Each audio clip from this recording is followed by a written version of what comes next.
Hi guys, I'm Matt Campos with ARD Entertainment, and I am so excited to be sitting down with the cast of Room 5121.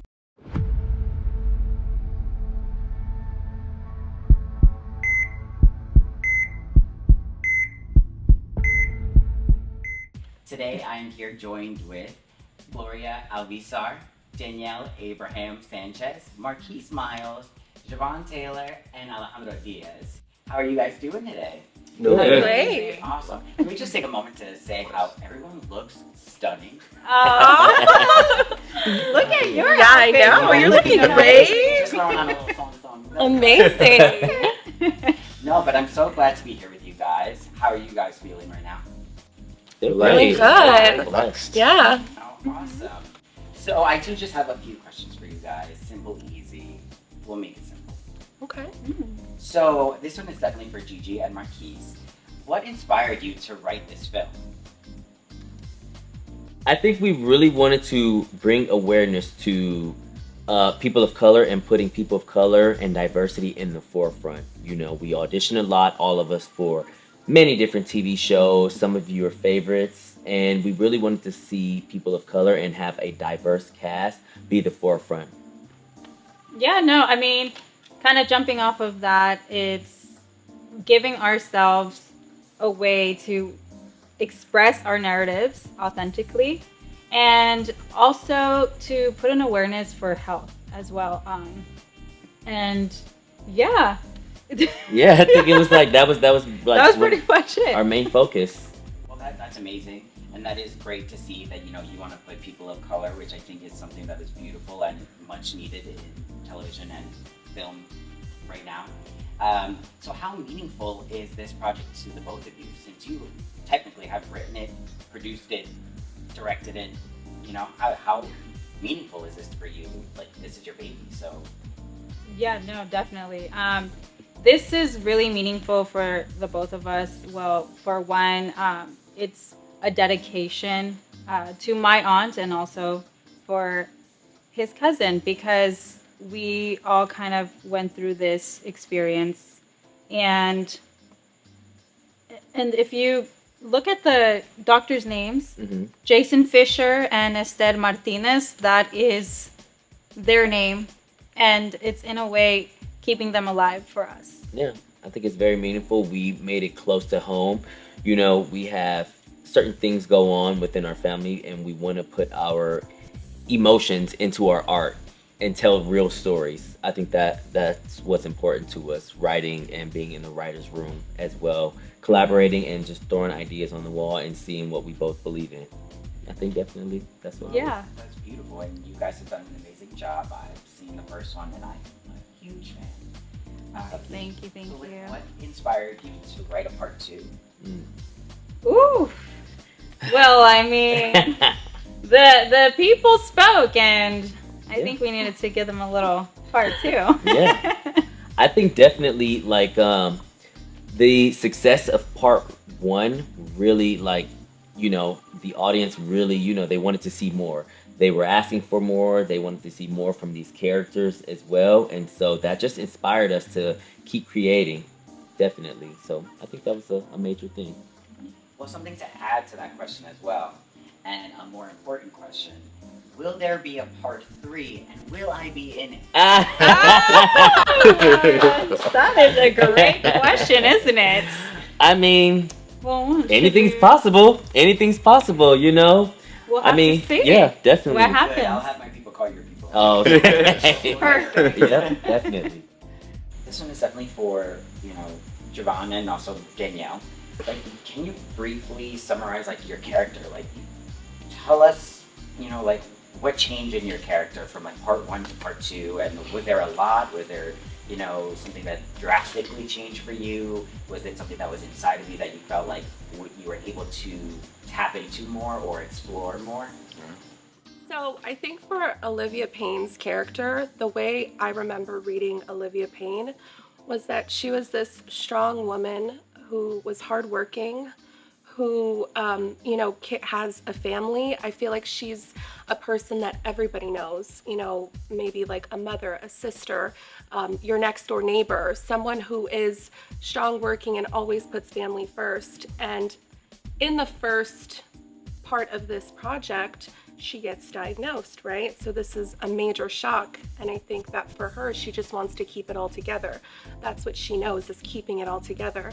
And in this next part, she's able to be a little bit more vulnerable. So I think this is really kind of a change that she goes through. But I won't expose too much because I want you all to watch part 2. Really. So. For me, honestly, I would say for Charles, he's, you look at him, he's a loving husband, a caring person. But like most partners, they always want to be there for them. They want to be that rock, be that person to kind of take that pain away.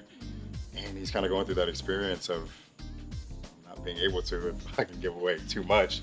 So you really see kind of that transition from the urgency that he kind of had in part 1 to a little bit more of that hardened stance and kind of putting up that shell of, hey, I'm here and I can do everything. Until. How did you get into the mindset of being in these characters' bodies and experience this for you? So for me, this project really hits home, I have to say. And so when I think of Olivia, I try to put myself in a state where it's life or death for me. So I think like that's where I'm at. It's just life or death. And it's hard because you want to put yourself in a position where, like even though you yourself are not going through this, but someone or you have someone who is a loved one who went through this, like you want to somehow still bring yourself to the role, even though, you didn't necessarily personally go through something like this. But I think life or death, like that's what I think about when putting myself in her shoes. Strongest thing for me getting ready for this role is definitely journaling. Journaling is very important for me to get into a headspace for a role.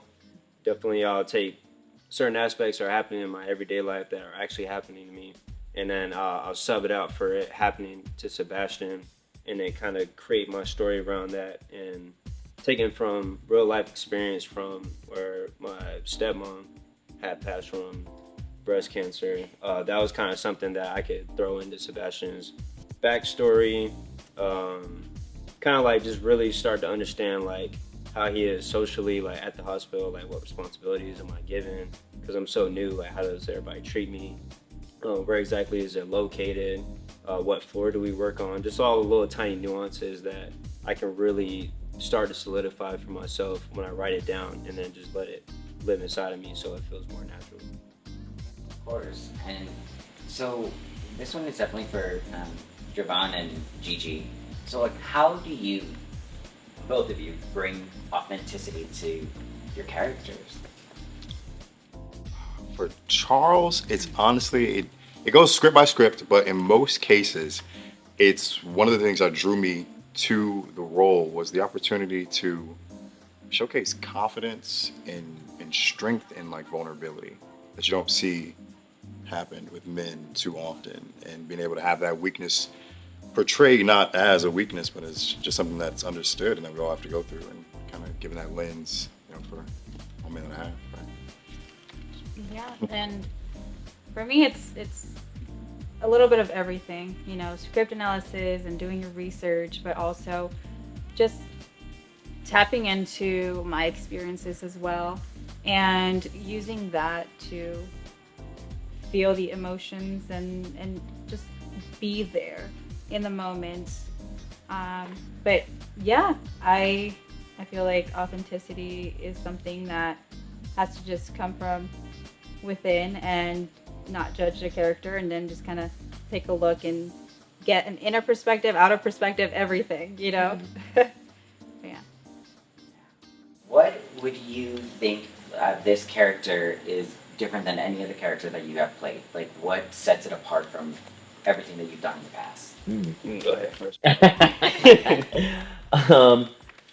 I think what sets Dr. Jason apart from a lot of the characters that I've played in the past is, again, just speaking on confidence. He has to deliver life or death news to his patients, but he has to make it, he can't get so emotionally invested to where it breaks him down every time. He has to go in and say it with confidence, you know. And certain times I play just a lot of comedy things, or sometimes very surface things, and this role is requiring me to go deep within myself and pull out new things that I haven't done before in the past. So it takes a lot. So, you know, definitely just sticking to what I believe in, what I trust, and the things that I know, and helps me achieve what I'm really looking for with this character.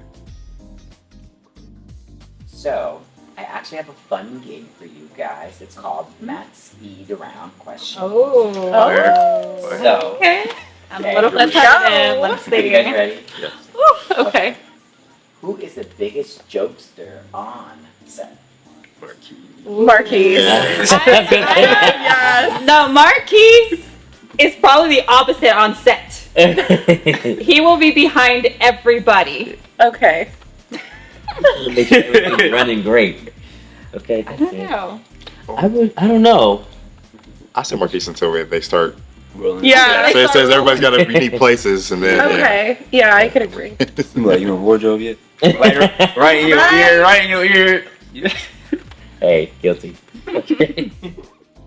Who is always at crafty? Gloria. What? No, that's just because I'm like, you know, helping set it up. She's organized. She's Yeah. She likes her snacks. That's what She likes her snacks. Whoa, I feel ambushed. Ooh, this one's a good one. Who do you think would be late to their own wedding? Danielle. Okay, called out. Holy hell. I feel like they'd be like, "Where's the bride?" You're late to God. bride It's just like, rehearsals. I'll be there in like 10 minutes. I feel attacked. She stopped by the Starbucks. They have to stop at Starbucks. Okay, not the Starbucks. Who is most likely to be asleep in their dressing room? I don't know why I'm saying. I'm gonna vote myself. I was gonna say I would say me. I would say Jovan. I would probably say Jovan. I'm just chilling most of the time. That's Yeah. all it is. I would say 1, 2, 3. I don't know. Yeah, honestly. Who is most likely to get lost in their own neighborhood? Oof. Oh, that might be me. Maybe. Yeah? I'd say between these two, Alejandro or Danielle. Me? You called out again. She's like, why am I excellent at everything? I'm excellent. Okay. I know where I'm going all the time. She's like, I know where I live. I know where I live. Well, that was the lightning round, so please give yourselves a round of applause. All You right. guys did great. Yeah. And I had such a great time being here with you guys, so thank you so much for allowing me to be here. I'm looking forward to part 2, the part 3 that I'm supposed to be in. This is Matt Campos with ART Entertainment, and you have been watching me interview the cast of Room 5121. Thanks, guys. Have a good night. Thank Thank you. you.